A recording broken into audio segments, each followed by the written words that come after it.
Okay, let's talk today about real numbers.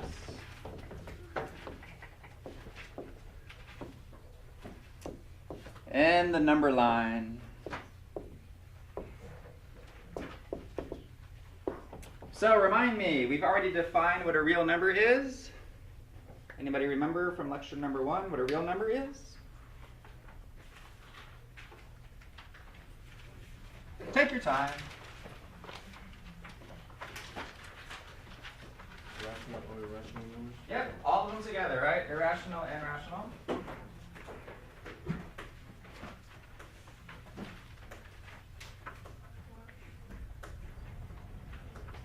Turn on the AC for you.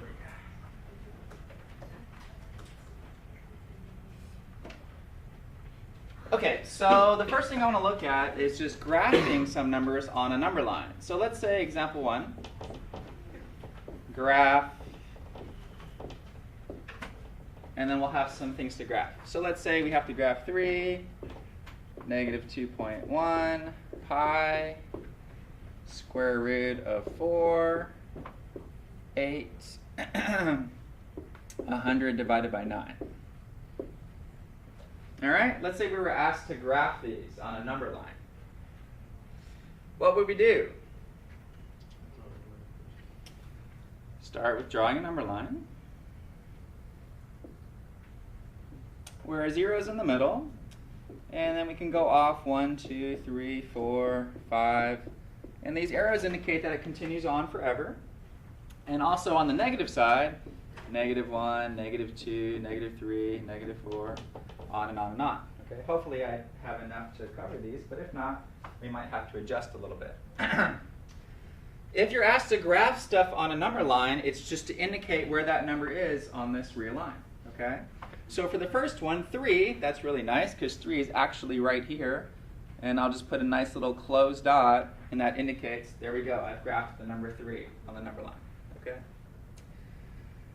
Now, something like negative 2.1, how do I handle that on a number line if I'm trying to show, somebody that I'm graphing negative 2.1? How would you do that on this graph?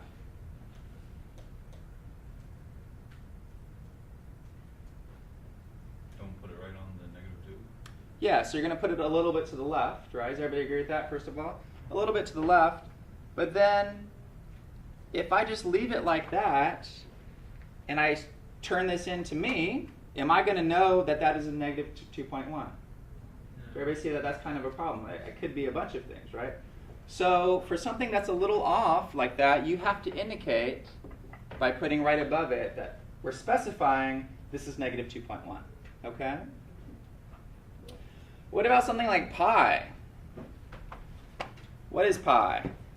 3.14159 continues forever, right? So again, I'm going to put a little dot here, and I'm going to say, hey, that's pi, okay? Square root of 4, what is the square root of 4? 2.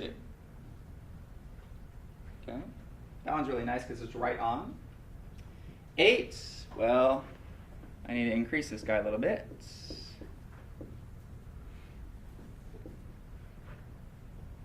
100 divided by 9.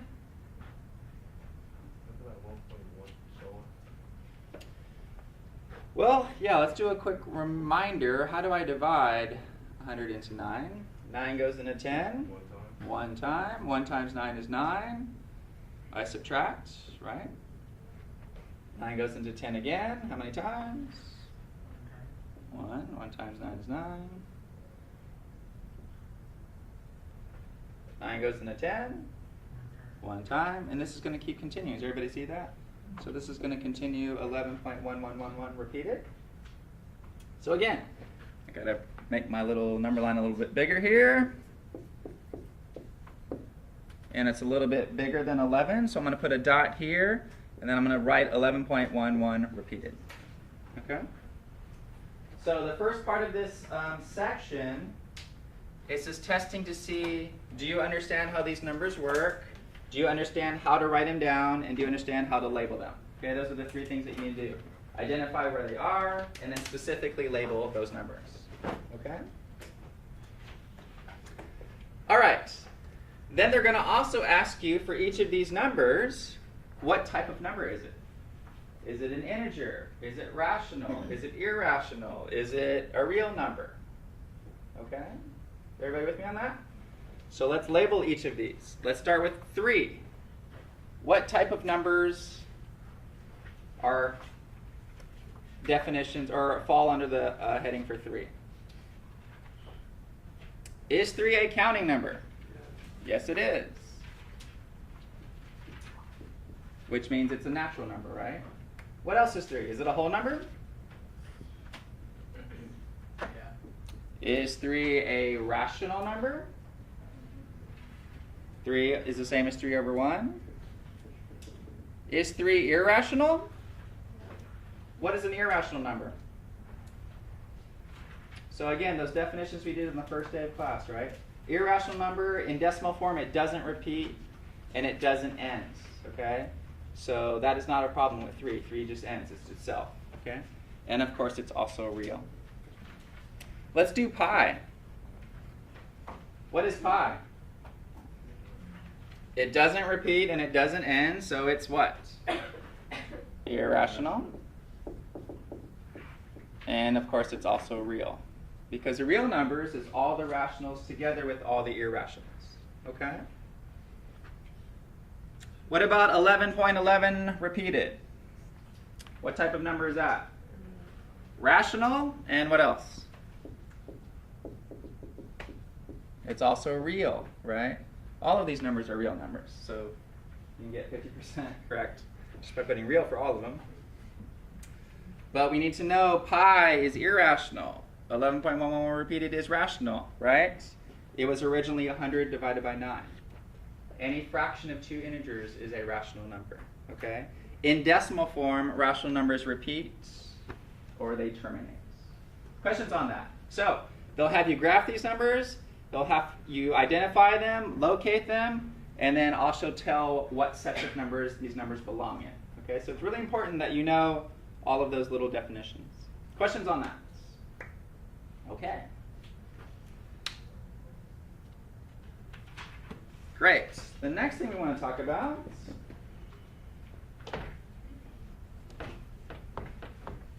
is inequalities.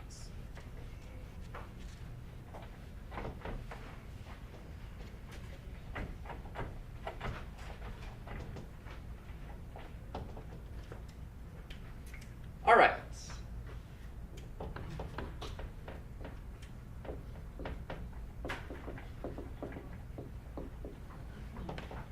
What do I mean when I say inequalities? Not equal. Yeah, so what signs do I have? I have greater than, less than, greater than or equal to, less than or equal to, right? So if I have a number line, let's just draw another number line. And let's just take it out a few notches. Sometimes things get a little confusing with negative numbers, but in general, if you're looking at a number line and a number is to the right of another number, we say that number is greater than that number, okay? If a number is to the left of another number, we say that number is less than that number, okay? And the way that we choose to illustrate this is with this inequality sign, okay? So this stands for greater than.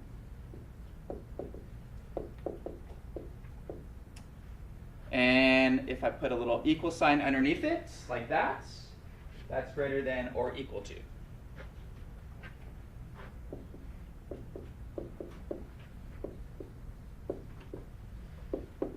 Okay? And then if you do the other way, it's less than and less than or equal to. Okay, and that's it. So you have greater than, equal to, less than or equal to. So if you have a problem like this and they're asking you to put in the correct inequality, it's basically asking you which sign works here, okay? Is 4 greater than 2? Is that true? Yeah, because 4 is to the right of 2. Okay, so if it's to the right, it's greater. Great. If they asked you if this was true or not, is this true? Is 4 greater than or equal to 2? Is that also true? So with greater than or equal to, either one can be true, and it's okay. Okay, so this is also a true statement. 4 is greater than or equal to 2 because it's greater than 2. Okay, that makes it a true statement.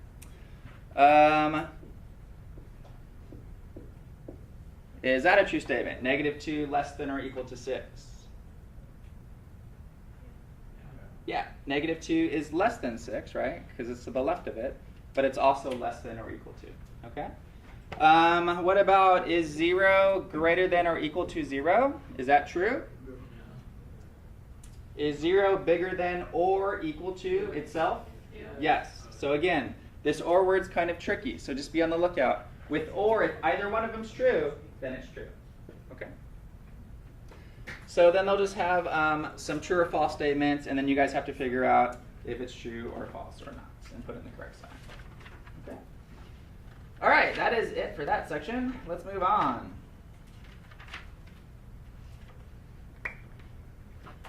Not too bad.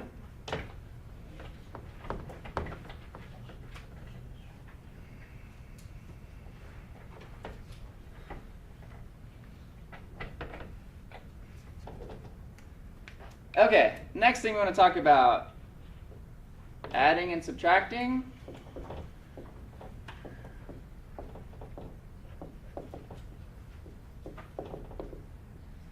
Signed numbers.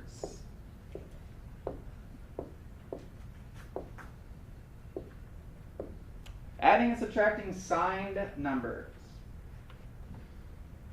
Okay.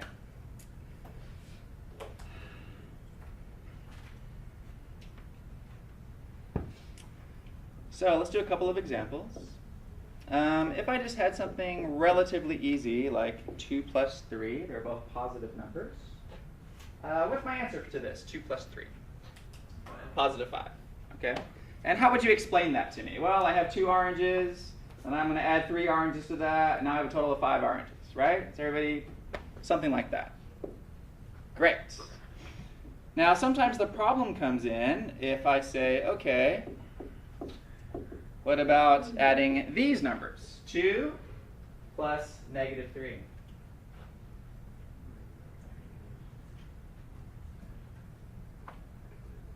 What is the answer to this? -1. How do you know that, and how can you explain that to me? The 3 is bigger, right? And it's negative, right? So how have you memorized in your math career? How do you memorize, and how do you do this? What do you do? Anybody? Positive plus a negative and negative. Is that always true? No, it's not always true, because it could have been -2 plus 3, and that would be positive, right? Yes? Okay. Subtract 3, -3, 2. And then you get -1. Right, and how do you get that? Like, what happens in your head? Is this just something you memorized? The numbered line. Okay, sure, numbered line. That's a great way of looking at it. So, let's take a look at the number line again. In this class, I want to make sure everybody understands that there's a reason for all of these things, okay? It's not just somebody made up a bunch of things and then has rules to go with it, okay? So a number line way of doing this is, here I am, I'm at 2. So positive moves to the right, and then I'm going to add 3 moving to the left, right? So if I start at 2 and I go 3 to the left, 1, 2, 3, where do I end up with? -1, right? So there's a number line way of adding. If it's positive, you're moving right. If it's negative, you're moving left, okay? There's also a symbolic way to add, all right? So with symbolic adding, we look at this as being positive and this as being negative, okay? So if you have +2, what you do is this. I have 2 of these top half of oranges, and I'm going to add -3, okay? And that's the bottom half of an orange. So if I have 2 of these and then I add negative 3, 1, 2, 3, what happens is anytime you have a full one like this, these zero out, and what's left? You have one bottom half, which is one negative unit. Does everybody see that?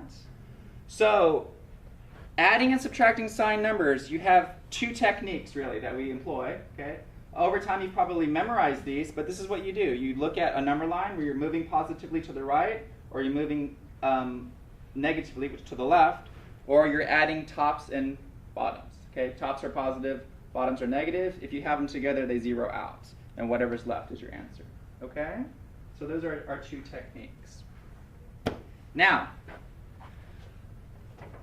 that's how we add. Subtraction, we have this great definition that really helps us, and that says if you are subtracting 2 numbers, a minus b, forget that. Change it to addition. Okay? So nobody wants to deal with that. So we'll just change it to addition and make the second one the opposite of what it originally was. Okay? And this helps us all the time, and it's a definition that we make use of all the time. Okay? So, let's do a couple of examples.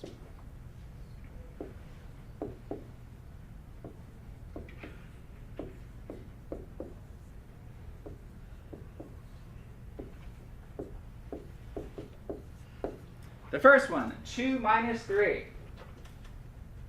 What I'm going to do is I'm going to look at that as 2 plus, what is the opposite of 3? Negative 3. Great. So it's 2 plus negative 3, okay? And didn't we just do that example? There's 2 ways to do it. Start at 2 and move 3 to the left, or do 2 top halves and 3 bottom halves, and you're left with what? Negative 1, okay? Which is a problem we just did. 5 minus 8, how you guys would handle that is very similar. Change it to 5 plus the opposite of 8. Okay? 5 plus the opposite of 8. So you start at positive 5, you move 8 units to the left on the number line, which will take you to negative 3. Or you do 5 top halves and 8 bottom halves, and you'll have negative 3. 3 bottom halves. Okay? Now, this is the one that's really, really helpful. 6 minus the negative 10. I'm going to change this to 6 plus. What is the opposite of negative 10? Positive 10. Okay, so using this rule here, when I change it to plus, I take the opposite of the second number. Well, if the second number is negative 10 and you take the opposite of that, it becomes positive 10. Okay, and 6 plus 10 is what? 16, right. That one's pretty easy because it's just adding 2 positive numbers. Okay? That is how we add and subtract signed numbers. Are there any questions on that? Any questions on anything at all? Okay, great. Yes? For the last example, Mhm. if you subtract 6 from negative 10, wouldn't it be negative?